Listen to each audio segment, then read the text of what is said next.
Bienvenidos a Vets and Clinics by Advance, el espacio de referencia del sector veterinario de pequeños animales.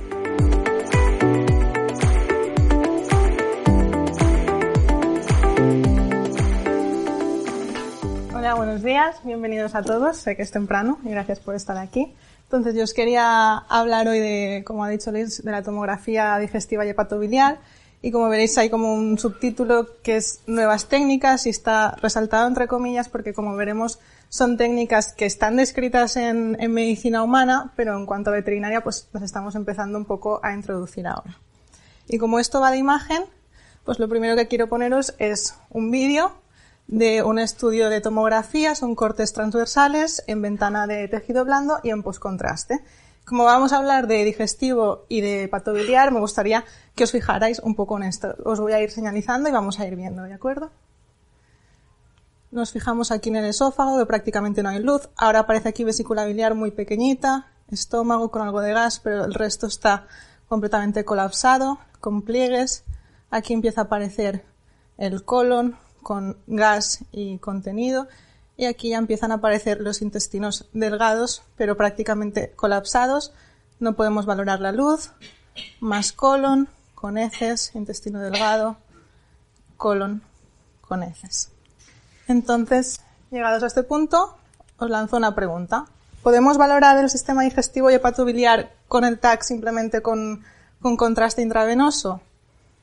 Pues, ¿qué me diréis? Pues bueno, se puede ver, pero no del todo muy bien definido. ¿Por qué ocurre esto? En TAC valoramos con unidades Hounsfield las distintas atenuaciones y cuando hablamos de tejidos blandos nos movemos con un margen de atenuaciones muy estrecho. Entonces, prácticamente todos los órganos parenquimatosos nos van a dar unas atenuaciones bastante similares. Lo que podemos hacer en este caso cuando queremos valorar el digestivo es intentar buscar un contraste. Por ejemplo, si nos fijamos, el aire nos daría muchísimo contraste y a la vez nos permitiría extender estas asas intestinales. Y por otra parte, usamos, cuando hacemos tomografía, angiografía, un contraste iodado intravenoso. Entonces, un poco si queremos valorar el sistema hepatobiliar, la idea sería ir a buscar contrastes que la vía de eliminación fuera hepatobiliar en vez de renal, que es por donde se excretan la mayoría de contrastes intravenosos que utilizamos. Entonces, un poco hecha esta introducción, os voy a enseñar las distintas técnicas de las que vamos a hablar. En cuanto al sistema digestivo, hablaremos en primer lugar del esófago con la técnica del ATC con insuflación tan solo en perros. Pasaremos seguidamente a hablar del estómago con la técnica helical hidro-TC tanto en perros como en gatos. Seguiremos con el intestino delgado con la técnica de la TC enterografía, solo en perros, y también con la técnica de la TC neumocolonografía para el colon, solo en perros. Y pasando después al sistema hepatobiliar, hablaremos de la técnica colecistografía tan solo en perros y posteriormente de la TC colangiografía tanto en perros como en gatos. Pasamos a hablar del esófago. Y como iremos viendo, son estudios bastante actuales, como este del 2019, en el que el objetivo era pues valorar la viabilidad de esta técnica para visualizar toda la extensión del esófago, poder ver tanto a nivel de la luz como valorar estructuras extraesofágicas o adyacentes que con la técnica que habitualmente utilizamos en veterinaria, que es la endoscopia, simplemente podemos valorar la mucosa, pero no podemos valorar el resto de capas o otras estructuras que haya alrededor. Entonces, en este estudio utilizaban 7 beagles con anestesia general y les colocaban una sonda Foley colocada el globo al final de los músculos cricofaringios y cuando realizaban el scan corroboraban que estaban en la posición correcta. Y luego se hacían 2 protocolos distintos. Un primer protocolo era siempre estudios precontraste con unas presiones de 0 milímetros de mercurio y posteriormente un primer estudio en el que insuflaban 5 milímetros de mercurio con un insuflador electrónico de CO2 y luego realizaban un postcontraste y un siguiente estudio donde insuflaban 10 milímetros de mercurio. Entonces, las conclusiones a las que llegaron es que era un método seguro, no invasivo y efectivo a 5 milímetros de mercurio porque comprobaron que cuando usaban la dosis alta había conseguían abrir el esfínter esofágico caudal y había paso de gas al estómago. También observaron que había una correlación negativa: conforme iban distendiendo la luz luminal, el grosor de la pared se iba reduciendo, pero a la vez también observaron que la pared no tenía un grosor uniforme a lo largo del todo el esófago. Aquí os enseño, estos son cortes transversales en ventana de tejido blando. En estos a tiempo, o sea, con insuflación 0, sin insuflar, a 5 y a 10. Vemos aquí el esófago en el lado izquierdo de la tráquea. Vale, en imagen siempre tenemos el lado izquierdo del paciente a nuestro lado derecho, y iremos viendo que conforme van insuflando más gas, se distiende más este esófago. Dividieron los segmentos esofágicos en 5 segmentos. Aquí tenemos el segmento cervical, el segmento torácico, el segmento a la altura de la base cardíaca, donde estaba la carina, que era uno de los puntos donde observaron que conseguían una menor distensión porque hay estructuras adyacentes, como es este caso, la carina, que no permitían distender más este esófago. Luego, a nivel intratorácico caudal y a nivel gastroesofágico también era otro de los puntos donde menor distensión observaban. Luego, estas son unas reconstrucciones dorsales, que también era uno de los objetivos de este estudio, de ver si con las imágenes que obtenían en transversal luego podían realizar unas buenas reconstrucciones. Y como vemos, aquí vemos el esófago en su porción intratorácica caudal, pero vemos que hay una imagen donde prácticamente en el mismo plano podemos ver toda la longitud del esófago. Y estos son reconstrucciones sagitales, donde otra vez vemos que en el punto donde menor distensión obtenían del esófago era a nivel de la base cardíaca, en la carina. Aquí os quiero enseñar un caso nuestro, un poco para que valoremos también la importancia un poco de esta distensión esofágica. Era un paciente que venía por sospecha de una masa a nivel de cervical. Esto es justo caudal a la laringe, y iremos de craneal a caudal. Si vemos empezar a aparecer aquí gas, aquí estaba el esófago, vemos aquí una pequeña, y aquí el esófago ya algo más distendido. Os lo vuelvo a pasar. Vale, aquí vemos gas, el esófago, aquí había una brecha que parecía que comunicaba. Vale, y aquí hicimos una reconstrucción donde vemos tráquea con el globo esofágico, con el globo endotraqueal, el esófago, y aquí vemos cómo había gas que salía. ¿Vale? Este animal lo que tenía era una laceración en el esófago y estaba saliendo el gas, estaba formando como un absceso en los tejidos blandos. Entonces, en este caso, si realmente hubiéramos tenido una mínima de más distensión a nivel del esófago en este punto, quizá hubiéramos visto mucho mejor esta laceración. Pasamos ahora a hablar del estómago. En cuanto al estómago, tenemos este artículo del 2012. Un poco iremos viendo que prácticamente todos los artículos que os voy a ir enseñando eran un poco descripción de la técnica y ver cómo, si era óptima o no era óptima para la valoración. Y en este estudio, pues, el objetivo era describir y optimizar la técnica y valorar si era aplicable tanto en pacientes sanos como en pacientes con sospecha de tumor gástrico. Utilizaron 11 pacientes sanos y 18 en los que tenían sospecha de neoplasia gástrica. Y la técnica consistía en administrar distintos volúmenes de agua en los pacientes sanos. Utilizaron de 10 a 20, 30, 40 mililitros kilo. Esto lo realizaron en un periodo máximo de 5 minutos para evitar el vaciado gástrico. Y luego en los pacientes enfermos, sospecha de neoplasia, aplicaban una única dosis de 30 mililitros kilo y posteriormente realizaban el estudio postcontraste. En esto se observó que la técnica sí que era adecuada y obtenían una correcta distensión gástrica con el volumen de 30 mililitros kilo. Como veréis aquí, esto es un diagrama del estómago. Tenemos el fundus, el cuerpo del estómago, antro pilórico, región del píloro y duodeno. Y aquí esto sería una imagen representativa de cómo veríamos el estómago en un corte transversal post-contraste, ya con la aplicación del agua. En este estudio las imágenes están invertidas, están al revés, porque como os he dicho, nosotros vemos a la izquierda del paciente, a nuestra derecha, pero aquí estaba todo a la izquierda, ¿vale? Entonces las imágenes van a ser al contrario. Esto era un perro sano, previo a la administración del líquido, con 10, 20, 30, 40 y postcontraste. Como vemos, en 30 ya obtenemos una buena distensión de este estómago, prácticamente no quedan pliegues y podemos valorar toda la integridad de la pared del estómago, cosa que en el precontraste solo podíamos valorar parte del fundus, pero el resto no era valorable porque estaba completamente colapsado. Lo mismo en un gato, ¿vale? Esto de aquí que vemos aquí es la sonda gástrica con la que administraban el líquido.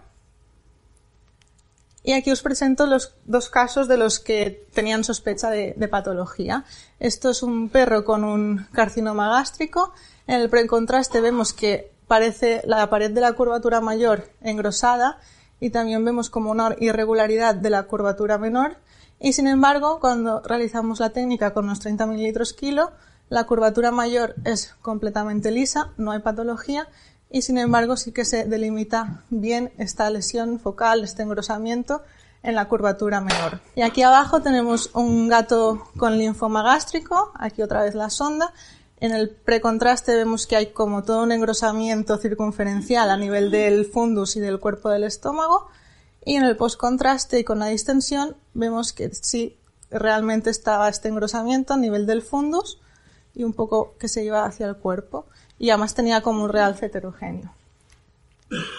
Entonces, un poco las conclusiones de esta técnica es que se requiere del contraste intravenoso también para hacer una estadificación de otros órganos, si hubiera metástasis, y valorar los linfonodos regionales. En humanas se ha visto que tiene una mayor precisión que la técnica convencional. También nos va a ser de utilidad para plantear el tratamiento en función de si es una lesión focal, podremos plantear una resección quirúrgica, y si por el contrario es algo más difuso, haríamos un tratamiento más conservador. A la vez también tiene mayor precisión que otras técnicas y nos permite excluir pacientes en los que se había sospechado en un primer momento de neoplasia gástrica. En los pacientes del estudio, 3 de ellos en los que se había sospechado de un engrosamiento de la pared con ecografía. Con esta técnica la pared se observó completamente lisa, un grosor normal, y se confirmó con histopatología que no había lesión. Y luego dejan abierto la opción de plantear otros tipos de contrastes, como podría ser el caso del gas, teniendo en cuenta riesgos asociados, como podría ser, por ejemplo, si insuflamos gas en el estómago, que pudiera haber riesgo de torsión gástrica, cosa que no se vio con el uso del agua.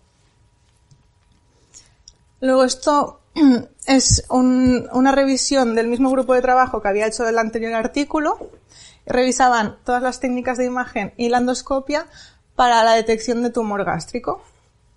Entonces, otra vez nos decían que esta técnica era de mayor precisión para el diagnóstico y estadificación en humana del tumor gástrico, que la ecografía y la endoscopia seguían siendo las modalidades más útiles para el estudio de tumores gástricos y además permitían la toma de biopsias.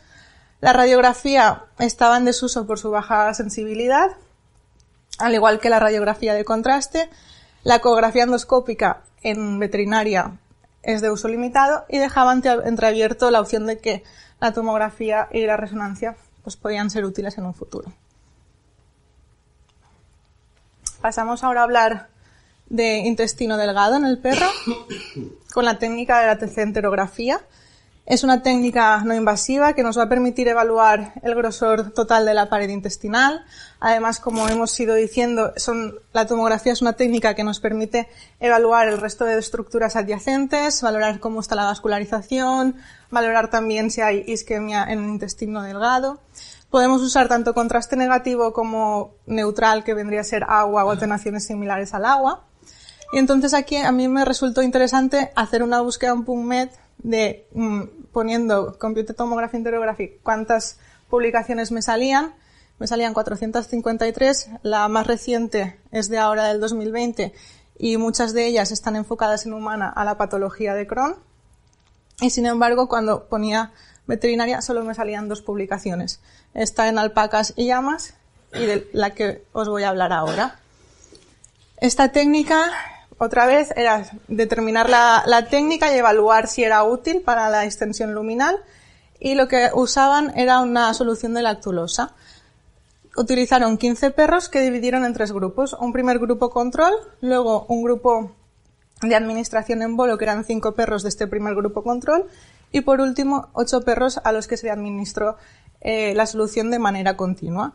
Era, como os he dicho, una solución de lactulosa, de Dufalac, con una dilución 1,4 y administraban un volumen total de 60 mililitros por kilo.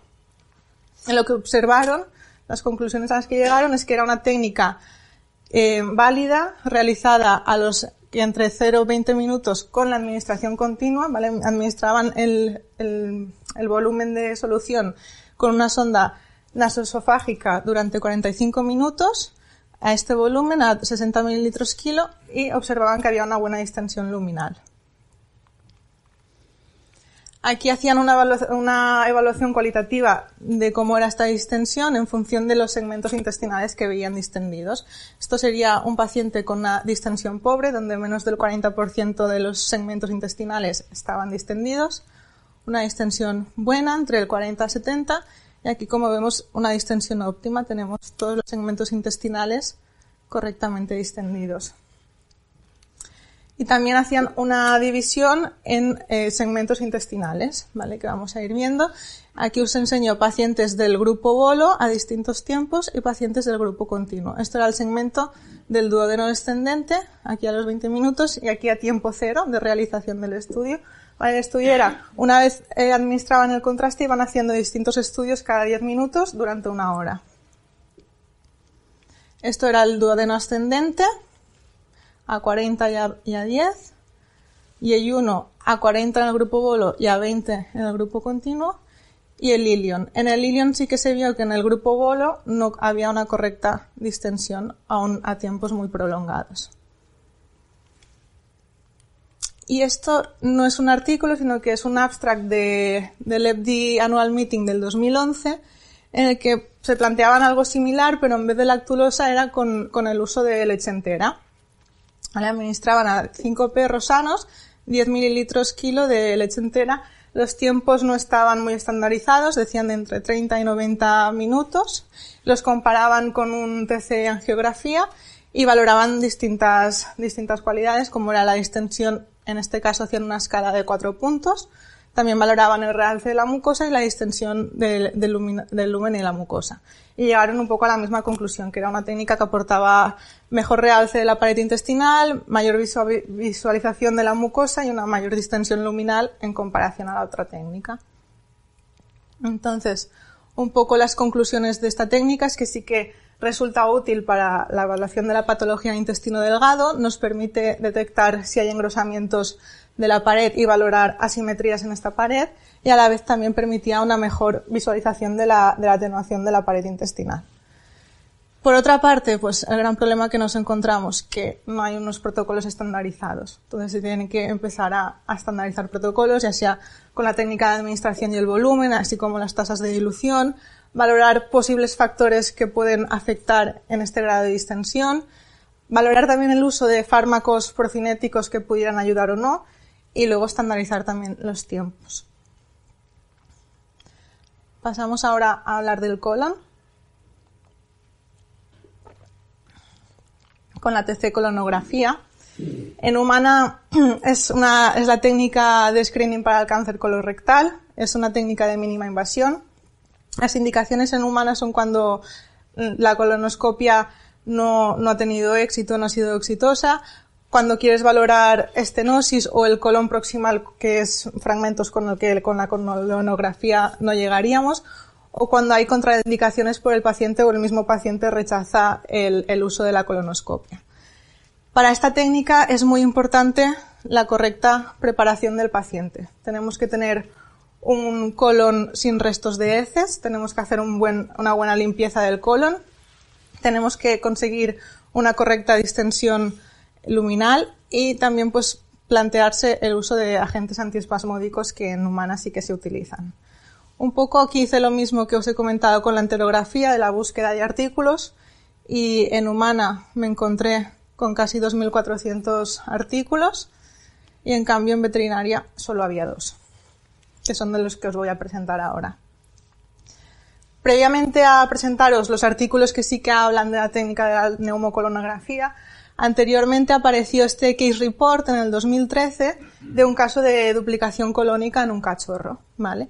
En este caso era un cachorro de American Stafford de 6 meses que tenía una historia de prolapso rectal de 10 días de evolución, pero desde el nacimiento que tenía una historia de tenesmo. Le habían realizado una colonotomía con retirada de heces, le habían realizado radiografías con contraste positivo, le habían realizado una colonoscopia y no habían observado ninguna alteración. Y aún así palpaban, una vez hecha la cirugía y todo, palpaban una masa ventral a la pared del colon. Entonces se plantearon realizar esta técnica como última opción. Colocaron una sonda Foley a nivel rectal e inyectaron un volumen de unos 20 mililitros kilo de aire ambiental. Y lo que observaron fue, esto es una ventana de tejido blando, corte transversal, y ventana pulmón que nos da un mejor contraste para el aire. Y observaban una banda de tejido blando que dividía en 2 compartimentos, dorsal y ventral, el colon descendente. Aquí vemos el extremo de la sonda. Y aquí es un plano sagital en la misma ventana, en ventana pulmón, donde se observaba perfectamente dónde se abría este compartimento. Entonces, con esto, un poco las conclusiones que ellos sacaron del uso del contraste negativo para el diagnóstico de este paciente es que era una técnica menos invasiva que la colonoscopia, que además había menos riesgos asociados porque no tenían que administrar contraste intravenoso, lo cual también abarataba los costes, y evitaban artefactos secundarios a la aplicación de contraste. Ahora sí paso a explicaros el estudio que había, que describe la neumocolonografía en perros sanos. Entonces utilizaron 8 pacientes sanos a los que, como os he comentado, se preparó previamente con un ayuno de 36 horas y se administró un agente catártico, que en este caso es el Osmoprep, 4 dosis totales de 6 gramos vía oral cada 8 horas. Se colocó una sonda Foley rectal y se realizó una sutura en bolsa del ano, y se realizaron 2 grupos distintos de pacientes, como 2 partes del estudio. Una primera parte donde valoraban presión y posición en 4 perros. Como siempre se realizaba un estudio preadministración o preinsuflación de aire, y se realizaron dos estudios distintos en estos pacientes. Un primero con una insuflación de 15 milímetros de mercurio y un siguiente con 25. Y en ambos casos se realizaba también un cambio de posicionamiento para ver si había variaciones. Primero se realizaban de cúbito dorsal y posteriormente se cambiaba de cúbito esternal. Y un segundo grupo de pacientes donde valoraban el tiempo de insuflación. En estos pacientes simplemente se insuflaba una presión total de 20 milímetros de mercurio, porque observaron que con las dosis máximas de 25 también había una insuflación retrógrada del intestino delgado. Y en estos pacientes iban haciendo estudios seriados en distintos tiempos. También realizaban al final un cambio de cúbito. Y observaron que también era una técnica factible para la visualización del intestino delgado con las presiones de insuflación de 20 y empezando a hacer el estudio a los 2 minutos post-insuflación. Lo único que para el colon ascendente requería un poco más de tiempo. Aquí os enseño unas reconstrucciones dorsales. Esta era con los 15 milímetros de mercurio, donde vemos que aún seguían habiendo algunos pliegues a nivel de la unión del colon descendente y recto, y aquí tenemos restos de heces, por eso la importancia de hacer una limpieza colónica, pero aún así siempre vamos a encontrar algo de restos de material. Y aquí con la de 25, que hemos perdido estos pliegues que veíamos aquí en el colon descendente, pero nos aparecen nuevos pliegues a nivel del colon ascendente y transverso. Y este es el otro estudio del que os quiero hablar, que aquí lo que hacían es que investigaban 3 protocolos distintos de limpieza del intestino grueso. Entonces, tenían 4 perros y los protocolos eran un primer protocolo con un catártico, que era el Osmoprep que os he comentado anteriormente, y un ayuno prolongado de 36 horas. Un segundo protocolo que era con una dieta de bajo residuo, que era arroz blanco y el cheese cottage, que es como el requesón. Y hacían un marcaje de las heces administrando 5 mililitros de yopamidol vía oral. Y el tercer protocolo era con dieta de bajo residuo, marcaje y un ayuno prolongado de 36 horas. lo que observaron es que los 3 protocolos eran aptos para la preparación del intestino grueso, que el marcaje de las heces con el iopamidol fue efectivo. Como veis aquí, otra vez cortes transversales en ventana de tejido blando. Esto es un intestino grueso en el que aún quedan restos de heces que podrían llegar a enmascarar alguna lesión de la pared, como vemos por aquí. Y esto es un paciente en el que se ha realizado un correcto marcaje de las heces. Las heces están marcadas con el contraste y nos permitirían diferenciar cualquier patología o alteración o engrosamiento que pudiera haber en esta pared. Y luego también llegaban un poco a la conclusión y dejaban abierto que los protocolos se deberían estandarizar de manera individualizada en función de las necesidades de cada paciente. Si eran pacientes con comorbilidades, pues no haríamos un ayuno tan prolongado, o si tenían desequilibrios electrolíticos, pues quizá no aplicaríamos el catártico, el agente catártico.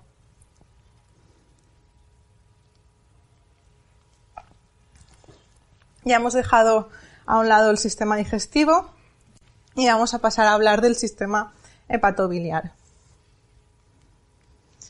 Con el sistema hepatobiliar hablaremos de estas 2 técnicas, de la colangiografía y la colecistografía. Con la colangiografía lo que vamos a buscar es un contraste que se elimine por vía hepatobiliar, y en este caso vamos a ver el uso de dos contrastes distintos. Por una parte hablaremos del iotroxato de meglumina, que es el biliscopin, que es un contraste iodado que administramos de manera intravenosa y lenta. Y por otra parte hablaremos del gadoxetato disódico o ácido gadoxético, que es un agente paramagnético basado en el gadolinio, que casi todos los estudios donde más se utiliza es en resonancia, pero se ha visto que también es útil en tomografía. Y luego hablaremos también de la ATC colecistografía, que esta consiste en punción directa transhepática de contraste iodado en la vesícula biliar. Esta es más invasiva, el hecho de tener que pinchar directamente, lo que implica tener cierto riesgo de fuga o de perforación de la vesícula biliar. Os paso a hablar primero de la colecistografía por el hecho de ser como un poco más invasiva. Entonces, este estudio estaba realizado únicamente en perros y el objetivo era pues evaluar la viabilidad de la técnica en sí y establecer un posible protocolo de utilización. Estudiaron en 8 beagles y hicieron como 4 protocolos distintos. Valoraban 2 volúmenes, 8 mililitros y 16 mililitros, y 2 diluciones distintas, 1,1 y 1,3. ¿Vale? Los volúmenes eran un poco basados en el tamaño del perro, todos eran beagles, entonces es un volumen estandarizado. Se asume que la vesícula biliar puede acumular hasta 1 mililitro kilo de volumen, más o menos. Y se hacían estudios también a distintos tiempos, a 3 minutos, 10 y 30 postinyección. Las conclusiones a las que llegaron es que era una técnica donde obtenían imágenes óptimas con la administración del volumen más elevado, de 16 mililitros, con una dilución de 1,3. Y que los tiempos de adquisición no eran significativos, ya que obtenían buenas imágenes en el primer tiempo después de la inyección. Aquí os enseño un mismo paciente con un volumen de 16 mililitros y una dilución 1,1 a distintos tiempos, tiempo 3 minutos, 10 y 30. Como veis, realmente no hay diferencias significativas en la distensión de la vesícula biliar, y aquí vemos el conducto cístico, esto es un conducto extrahepático y aquí un pequeño conducto intrahepático. Por eso vieron que no había diferencias significativas en cuanto a tiempo. Este es un mismo paciente con una misma dilución, pero a distintos volúmenes, a 8 mililitros y a 16 mililitros. Y aquí sí que comprobamos que con 16 mililitros obtenemos una mejor visualización de todo el tracto biliar. Y aquí la otra técnica, o sea, con un mismo volumen, el mismo perro, pero distintas diluciones. Dilución 1,3, tenemos una buena visualización, y en cambio la dilución 1,1 se veía este artefacto de endurecimiento del haz con todas estas rayas negras. Pasamos ahora a hablar de la colangiografía. Este es un estudio que realmente no describe la técnica, sino que hacía una recopilación de pacientes con agenesia de la vesícula biliar, con un total de 17 perros, a los que a un total de 15 se les había realizado esta técnica. La técnica se realizaba con la administración, como os he dicho, de la biliscopina a esta dosis y con una infusión continua intravenosa durante 30 minutos. Posteriormente les aplicaban suero y realizaban el estudio 60 minutos después de la inyección del contraste. En estos pacientes, con esta técnica, pudieron llegar a un diagnóstico de agenesia de la vesícula biliar en 11 de ellos, de una vesícula biliar vestigial en 4. Además, también observaron que obtenían un realce uniforme de todo el sistema biliar, conducto biliar común o colédoco y el conducto hepático, y además que no había indicios de obstrucción en estos pacientes, ya que llegaban a visualizar el contraste a nivel del duodeno, con lo cual concluyeron que era una técnica viable para evaluar el sistema biliar extrahepático en perros con esta patología, y postularon un poco que en conjunción con la laparoscopia pues era un enfoque diagnóstico de mínima invasión para este tipo de casos. Vale, os enseño aquí unas reconstrucciones 3D. Aquí es un paciente con agenesia total de la vesícula biliar. Aquí debería estar y no está. El conducto biliar común o el colédoco. Y aquí otra paciente con una vesícula biliar vestigial. Y en este caso también el conducto biliar estaba bastante distendido a 8,2, pero no estaba obstruido. Aquí sí que ahora es otro artículo bastante reciente del 2018 en el que habla de la técnica en gatos, ¿vale? Un poco estandarizar, evaluar si es segura y si resulta válida para visualizar el sistema biliar en gatos. Entonces aquí utilizaron 3 gatos sanos y también 2 gatos en los que habían observado presencia de colelitiasis bien con radiografía o con ecografía. Administraron el contraste en infusión continua intravenosa a una dosis de 2 mililitros kilo durante 30 minutos y realizaron el estudio post-contraste 1 hora después de la inyección. Y aquí pues en este estudio sí que visualizaron que había un correcto contraste de los conductos biliares y que además les permitía detectar patología obstructiva. Aquí os enseño imágenes. Esto es un corte dorsal y aquí su correspondiente corte transversal. Vemos el contraste a nivel de la vesícula biliar, aquí a nivel del conducto cístico, aquí a nivel del conducto hepático, del colédoco, y ya vemos como a nivel del duodeno ya estaba llegando contraste. Y aquí luego es otro paciente con patología. En este caso habían detectado presencia de colelitiasis tanto en la vesícula biliar como en los conductos biliares con la radiografía.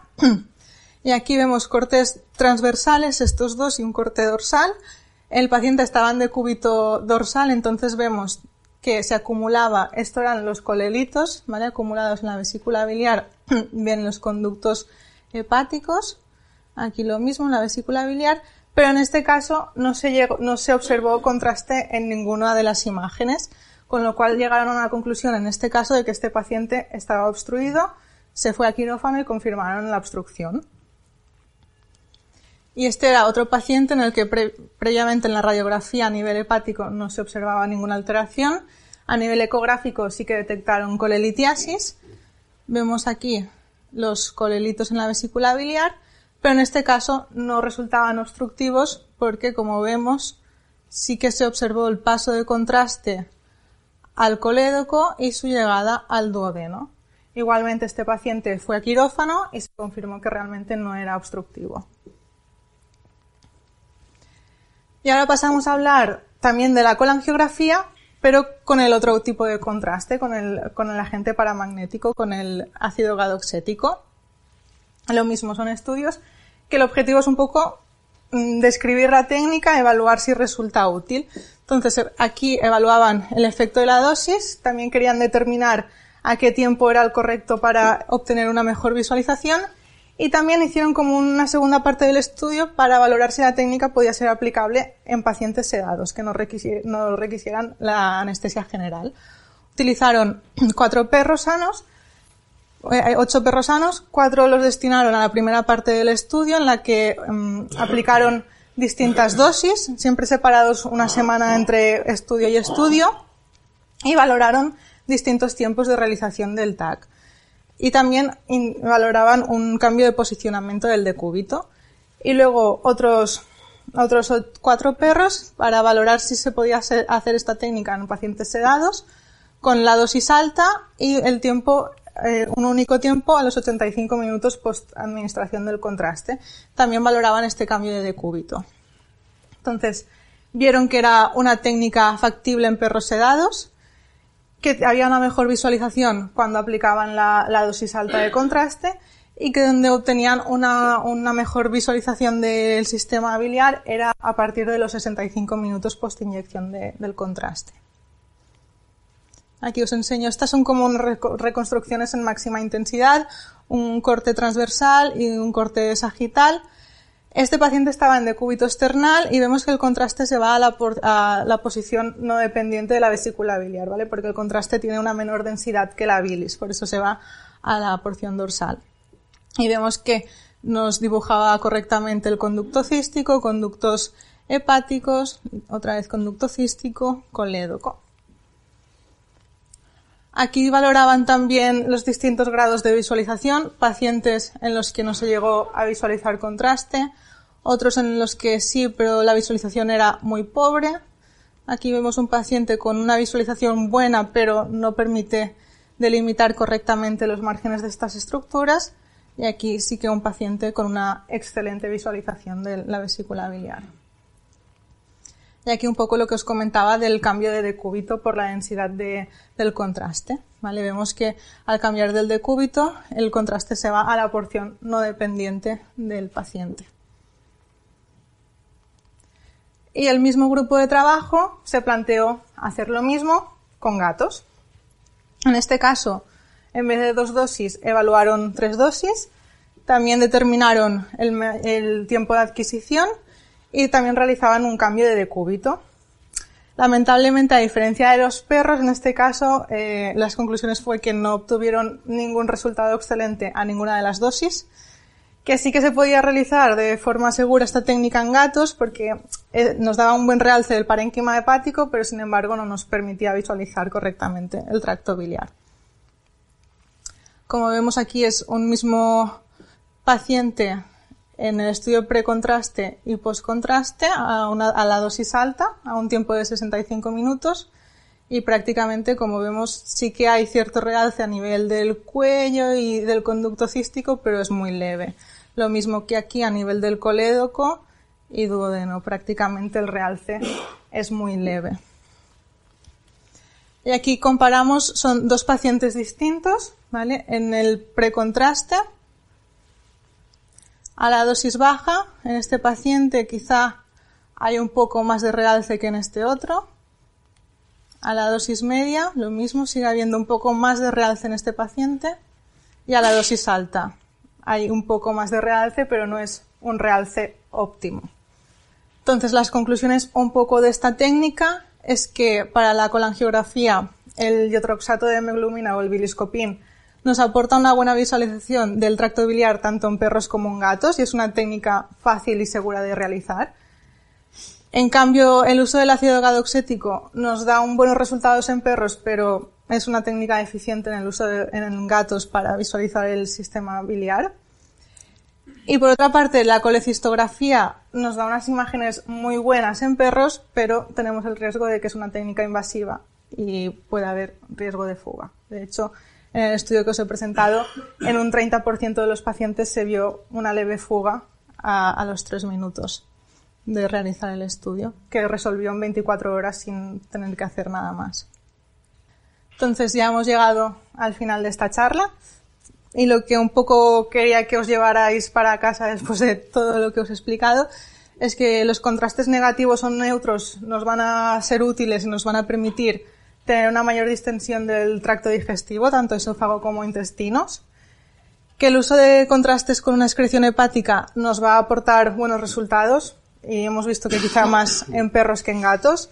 Si tuviéramos que hacer el estudio en gatos, pues preferiblemente sería recurrir al uso del diotroxato de meglumina y tener en cuenta, y un poco ya lo dejo ahí para abrir es que son técnicas fáciles y seguras de realizar que nos pueden aportar mucha información, pero que aún falta hacer muchos estudios y ir estandarizando protocolos. Entonces, muchas gracias a Affinity por patrocinar estas charlas y al resto de patrocinadores.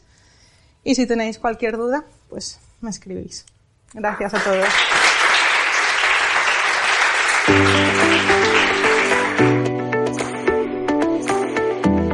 Gracias por confiar en Vets and Clinics by Advance. Suscríbete a nuestro canal y no olvides seguirnos en nuestras plataformas oficiales para estar al día de la actualidad veterinaria.